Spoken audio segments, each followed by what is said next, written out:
48장 군마에 관하여 해설 시작하도록 하겠습니다. 이번 에세는 군마를 소재로 해서 여러 출처에서 나온 정보를 수집하여 정리한 글입니다. 여러 정보를 수집하여 정리를 하다 보니까 처음부터 끝까지 논리적 흐름을 엄격하게 따르기보다는 앞에 언급된 작은 정보에 추가 정보가 덧붙여지는 식으로 전개가 되죠. 그래서 이제 좀 각각의 항목이 좀 특이한, 또 우리 입장에서는 흥미로운 그러한 대목들도 있지만 일목요연하게 전체 글을 읽어 나가다 보면 좀 혼란스럽다라는 생각이 들기도 합니다. 특히 이제 이 군마, 군대에서 사용하는 말, 또 무기, 이런 것들은 현대의 한국 독자들 입장에서 그렇게 흥미를 주는 소재가 아니고 일상에도 쉽게 접할 수 있는 대상도 아니죠. 그래서 이제 이 글을 읽다 보면 즐거움보다는 그동안 이제 에세이를 읽어왔기 때문에 그냥 이것도 읽어야 된다라는 어떤 의무감 때문에 글을 읽게 되는 그런 느낌이 좀 강합니다. 이럴 때 이제 글을 조금 더 재밌게 읽는 방법으로 덧붙여지고 수정되는 과정을 따라가는 독법을 시도해보면 어떨까 하고 제안하고자 합니다. 옴기니의 말에서도 언급이 됐지만 에세는 여러 차례에 걸쳐 인쇄가 되었고 몽테뉴의 수기를 통해서 증보 수정이 되었습니다. 그래서 이제 관례적으로 본문에다가 ABC 기호를 사용해서 변화 과정을 추적할 수 있게 했습니다.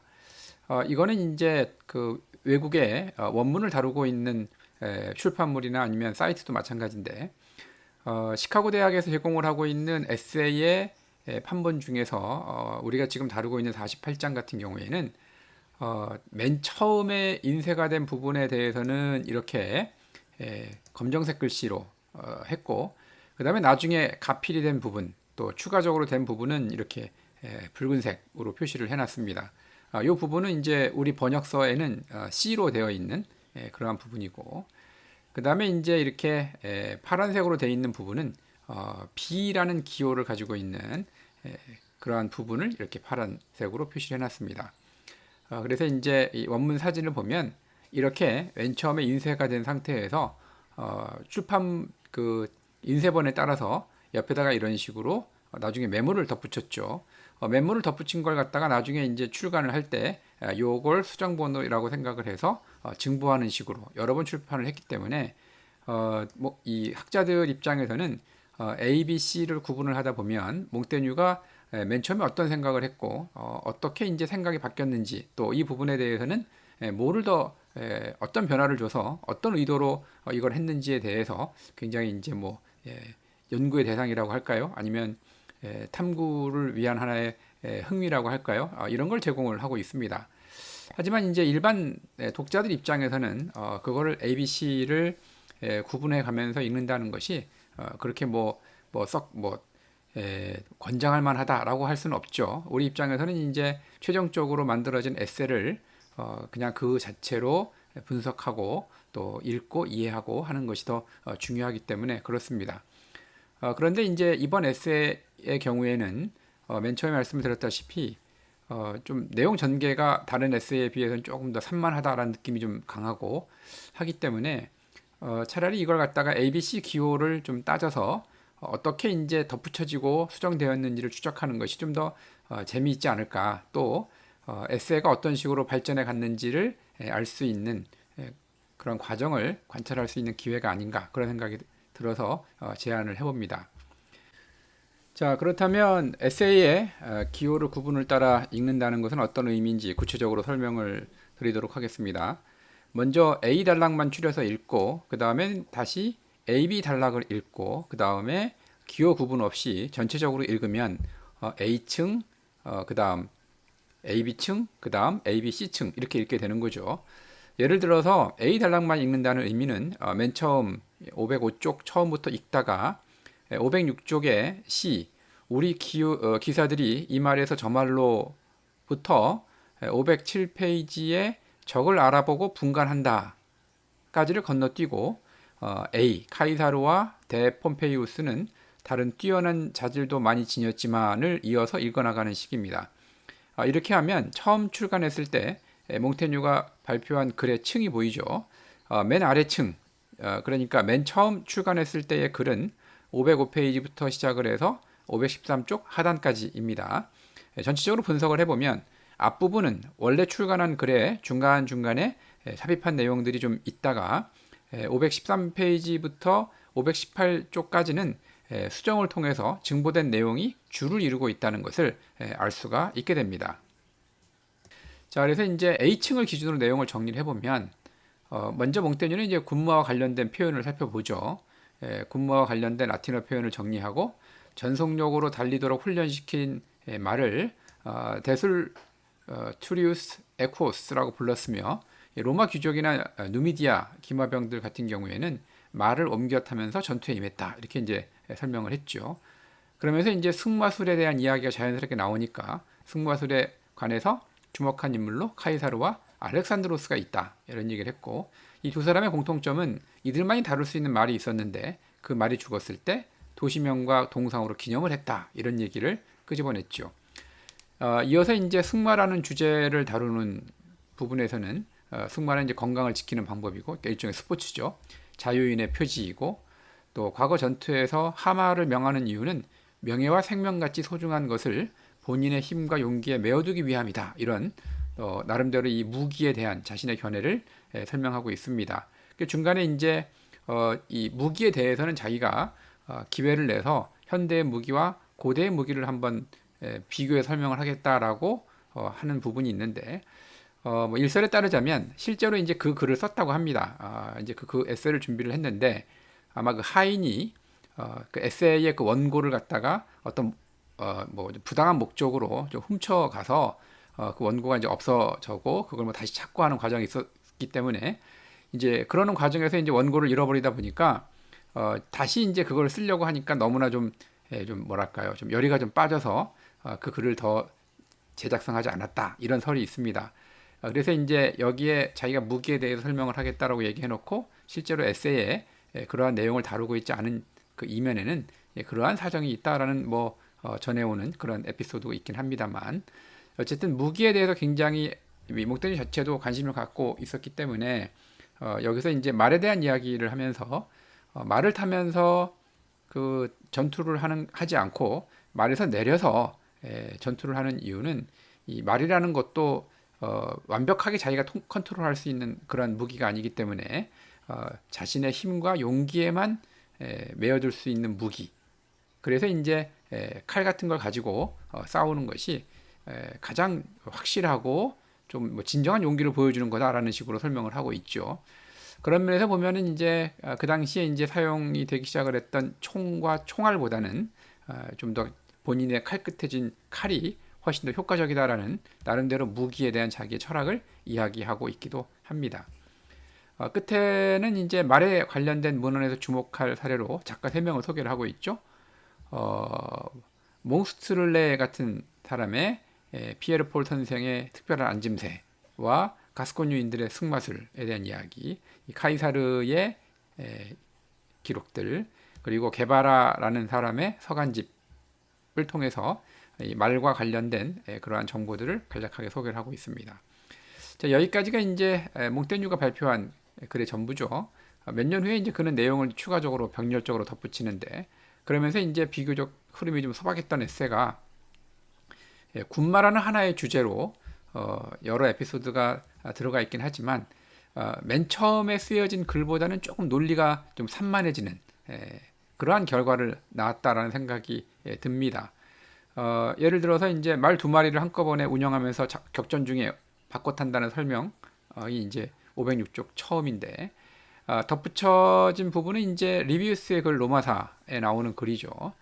그래서 이제 앞에 설명에 대한 근거를 보강한다는 차원에서 삽입을 했는데 그러다 보니까 맨 처음에 논리적인 흐름이 약간 깨지면서 약간 이 삽입된 부분이 앞하고는 조금 잘 맞는 것 같긴 하지만 뒷부분하고는 조금 어긋난다라는 느낌이 좀 생깁니다.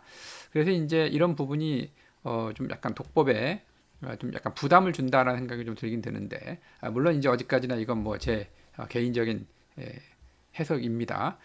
이것이 뭐 굉장히 좀 이렇게 논리적으로 잘 맞다라고 느끼시는 분들도 있을 텐데 제가 볼 때는 좀 이런 면이 있기 때문에 조금 뭐랄까요 맨 처음에 우리가 기대했던 만큼의 논리적인 완성도가 좀 떨어진다 이런 느낌이 좀 있긴 합니다. 물론 이제 몽테뉴는 여태 에세이를 우리가 쭉 보면서 관찰했지만 논리적인 정합성보다는 어떤 일화를 갖다가 많이 제공을 하고 자기가 그때그때 떠오르는 것을 최대한 다양하게 전달을 한다라는 목표를 가지고 있었기 때문에 아마도 이러한 논리적인 정합성이 깨지는 것에 대해서는 그렇게까지 걱정을 하지 않았던 것 같은 그런 생각이 듭니다. 오죽하면 이제 자신의 글을 앞에 에세이에서도 얘기했지만 이 잡탕이라는 말을 썼죠. 그래서 잡탕을 하나 만들었다. 본인은 아마 이렇게 생각을 한 것 같습니다. 주석에서 다루어진 내용을 제외하고 몇 가지 언급할 추가적인 내용을 덧붙이는 것으로 해설을 마무리하도록 하겠습니다. 페르시아군 대장 아르티비우스의 말은 원래 그 중무장 보병과 맞서서 싸우면 뒷발을 딛고 앞발을 이렇게 하늘로 올리는 그런 식으로 훈련이 된 말이었습니다. 그래서 이제 페르시아군과 전투를 준비하던 오네실로스라는 이 사람은 자신의 이제 시종이 굉장히 좀 이렇게 전쟁 경험이 많은 사람이었는데 이 사람과 이제 상의한 끝에 아르티비우스의 말이 앞발을 들었을 때 말굽을 싹 베어버리고 함께 쓰러진 그 아르티비우스를 처단을 하는 그러한 장면이 헤로도토스의 역사에 등장을 합니다. 바로 이제 이 부분을 소개를 한 겁니다. 자, 이 그림은 이제 알렉산드로스 대왕이 부케팔로스라는 그 말을 이제 길들이는 그러한 장면을 그린 그림입니다. 자, 알렉산드로스의 말은 뭐 많이 알려져 있다시피 부케팔로스라고 불렸죠. 원래 이 말은 이제 황소머리에 낙이 찍힌 말이라는 상표 이름에서 유래했다라는 설이 있습니다.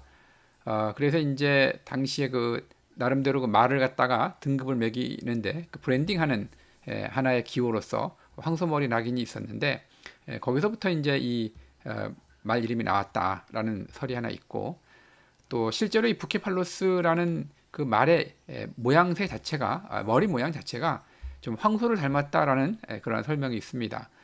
본문에서는 이제 그 황소 머리를 좀 닮았다라는 그런 설명을 덧붙이고 있는데 제가 말씀드린 대로 그 황소 머리에 낙인이 찍힌 말이라는 뜻으로 해석하는 경우도 있다라는 것도 참고 삼아 알아두시면 좋을 것 같습니다.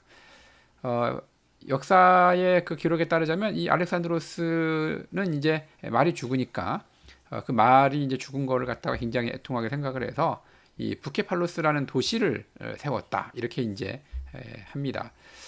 이제 연구자들이 찾아보니까 오늘날의 그 파키스탄의 이제 젤룸이라는 그 도시 근처로 추정을 하고 있는데 여기가 이제 파키스탄이면 요 부분 여기가 이제 현대의 그 젤룸입니다. 그래서 이제 여기가 과거에 부케팔로스라는 이름을 가진 그러한 도시가 있었을 거다라고 추정을 하고 있다고 합니다. 그 다음에 이제 카이사르가 타던 말은 그 발굽이 이제 사람과 같이 5부분으로 갈라져 있었다고 하죠. 그래서 점술가들이 이 말의 주인이 세계를 지배하게 된다라고 예언을 했다고 합니다. 그랬더니 이제 카이사르가 다른 사람은 절대 손을 못 대게 하고 이제 본인이 굉장히 정성껏 길렀다라는 그러한 기록이 전해지고 있습니다. 나름대로 그 카이사르가 갖고 있던 원대한 꿈을 엿볼 수 있는 그런 에피소드라고 할 수 있겠죠. 알폰소 왕에 관해 기록을 한 그 게바라의 서간집이 언급된 대목에서는 번역을 좀 바로잡을 부분이 있는데 이는 내가 방금 게바라의 서간집에서 알게 된 바인데 그 기사들을 황금 기사라고 부르는 사람들은 나와는 전혀 다른 판단을 하고 있는 셈이다 라는 이 번역문은 원문을 좀 찾아보면 이 황금 기사가 아니라 이 서간집에 있는 편지들이 이제 현명하다라는 판단을 사람들이 하고 있는데 내 판단과는 다르다라는 것이 정확한 번역입니다. 그래서 이걸 좀 다시 옮긴다면 내가 방금 게바라의 서간집에서 알게 된 바인데 그 편지들을 현명하다고 평가하는 사람들은 나와는 전혀 다른 판단을 하고 있는 셈이다가 원문에 조금 더 충실한 번역이 되겠습니다. 여기서 이제 참고로 이 황금빛이라는 말은 일반적으로 이제 진짜 황금색이라는 의미도 가능하지만 그 당시 비유적으로 현명한, 지혜로운, 그러니까 가치가 있는 이런 의미겠죠. 이런 비유적으로 쓰는 경우도 있었기 때문에 게바라의 서간집을 좋다고 하는 사람들이 있는데 나는 그렇게 생각하지 않는다라는 정도의 그런 의미로 지금 몽테뉴가 이 글을 썼다라고 얘기할 수가 있겠습니다.